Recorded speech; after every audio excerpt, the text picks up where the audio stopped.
Bonjour, bienvenue dans cette nouvelle séance de mathématiques financières. Aujourd'hui, nous allons construire le tableau d'amortissement avec l'annuité simple de début de période.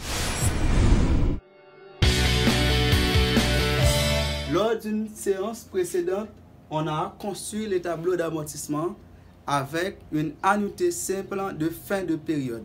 Maintenant, nous allons voir comment construire le tableau d'amortissement avec une annuité simple de début de période.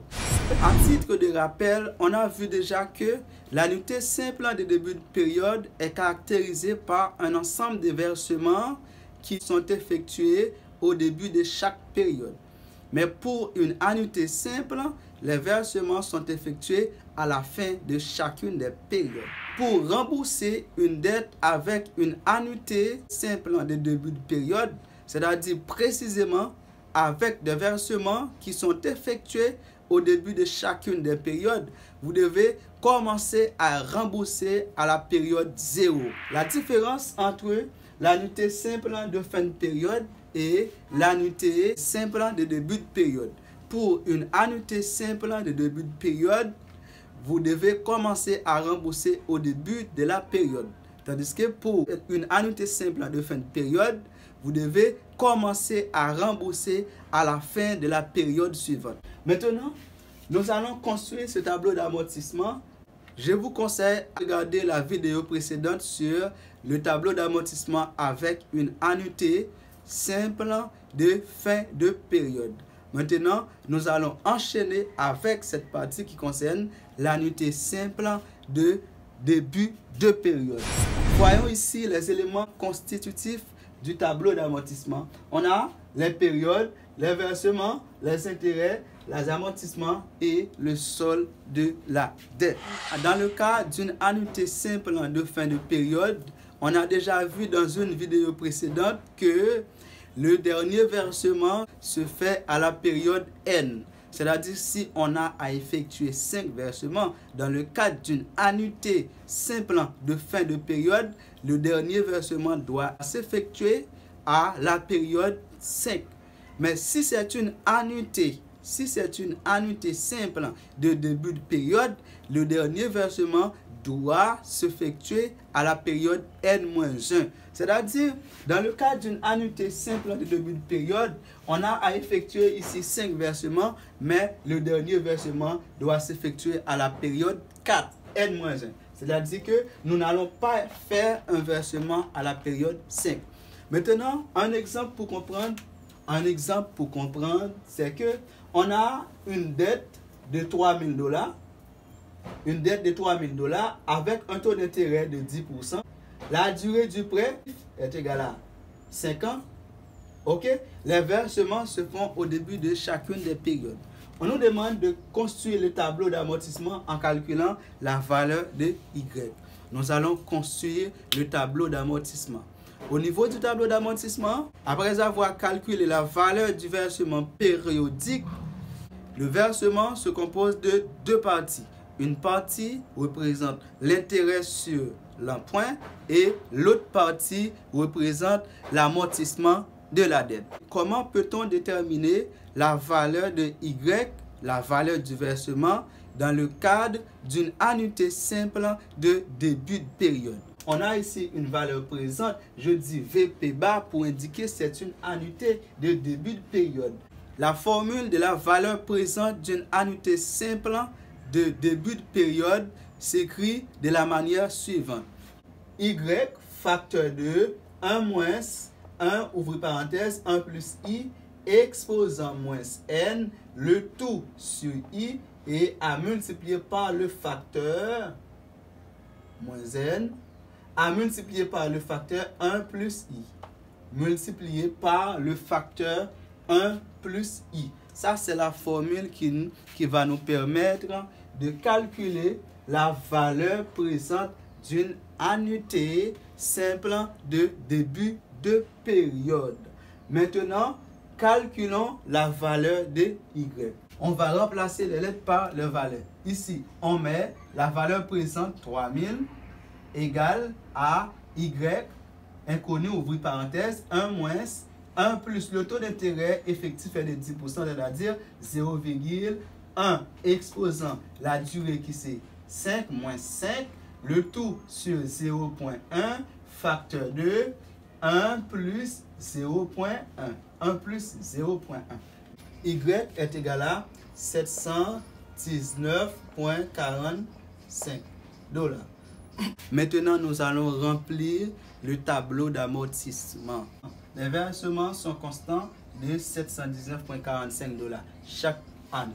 Donc, on met ici 719,45, 719,45, 719,45, 719,45, 719,45, 719,45 pour la période 4. Maintenant, puisque c'est une annuité simple de début de période, c'est une annuité de début de période, tout de suite après la signature du contrat, vous devez commencer à rembourser.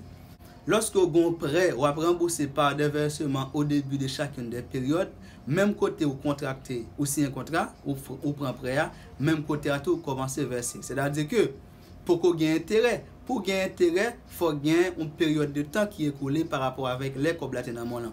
Puisque pas gain intérêt ou est en bas un versement, et bien versement ça a sorti tout de suite dans le bois. C'est-à-dire que là, puisqu'il n'y a pas d'intérêt couru sur la dette là, pour le temps 0, on met ici un petit bas pour indiquer que pas gain intérêt ici.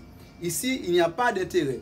Maintenant, et l'amortissement. L'amortissement, puisque l'intérêt est égal à 0, pour calculer l'amortissement, nous avons dit que tout simplement, c'est intérêt, alors c'est le versement qui c'est Y moins intérêt, mais puisque intérêt est égal à 0, eh bien, l'amortissement est égal à la valeur du versement. Ici, on met dans le tableau 719,45. Le solde de la dette pour la période 0. Le solde devrait être égal tout simplement à le solde initial moins amortissement.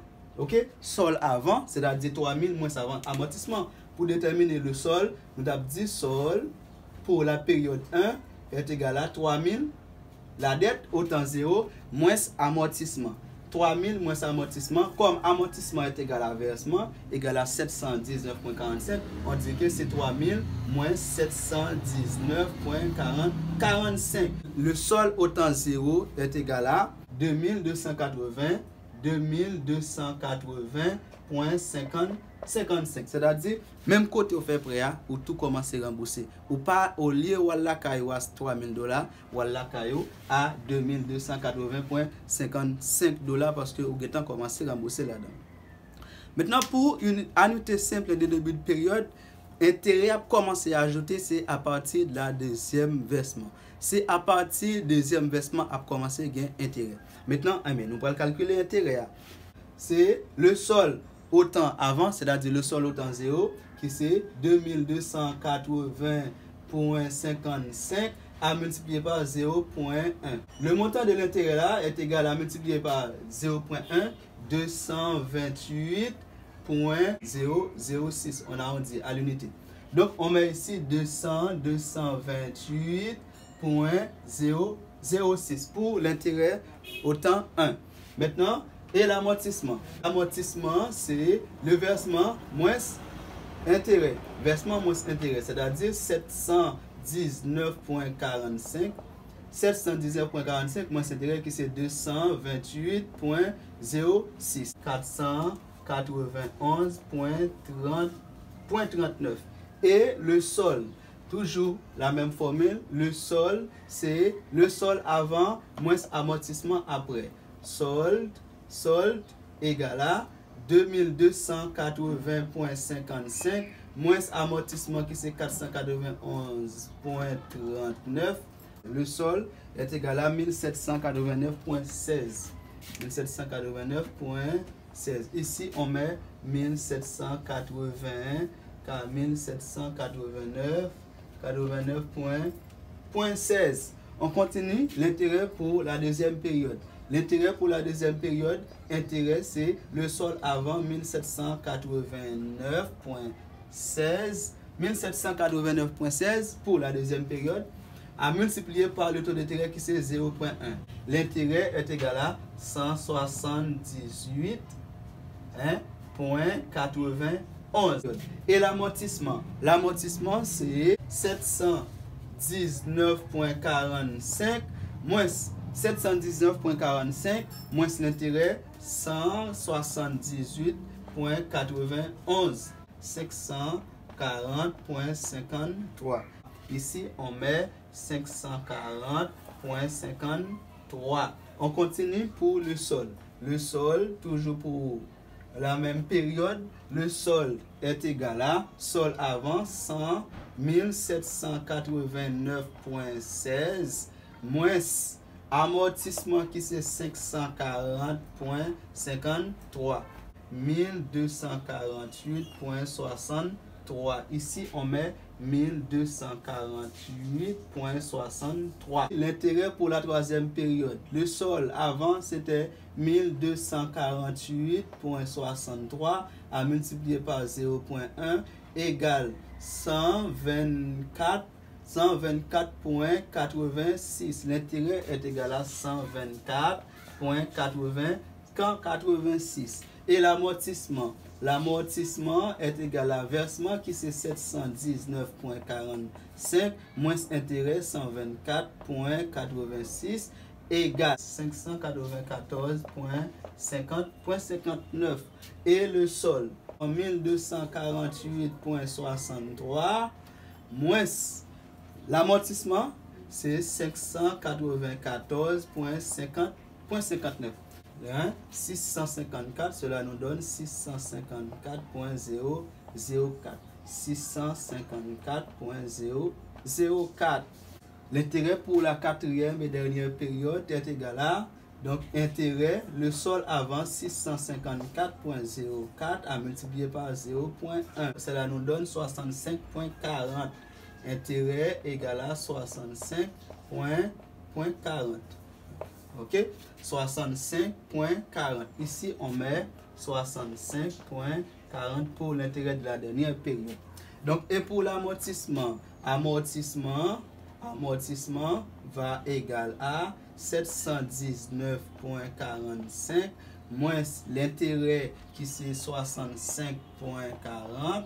L'amortissement égal 654,04. 654,04. Ici, on met 654,004. Le sol fin égal à 654,04 moins 654,004. Ici, cela nous donne 0. Donc, on met 0 ici. Le sol de la dernière période doit être toujours égal à 0. Le total de l'amortissement doit être égal à la valeur de la dette, 3000. Le total du versement est égal à 3597,25. 3597,25. C'est-à-dire qu'il y a intérêt pour 597,25. Voilà, nous sommes arrivés à la fin de cette vidéo. J'espère que ça a été bien pour tout le monde. Et si vous avez des questions, n'hésitez pas à les poser dans les commentaires. Et si vous avez compris, abonnez-vous pour ne rater pas la prochaine vidéo. Merci.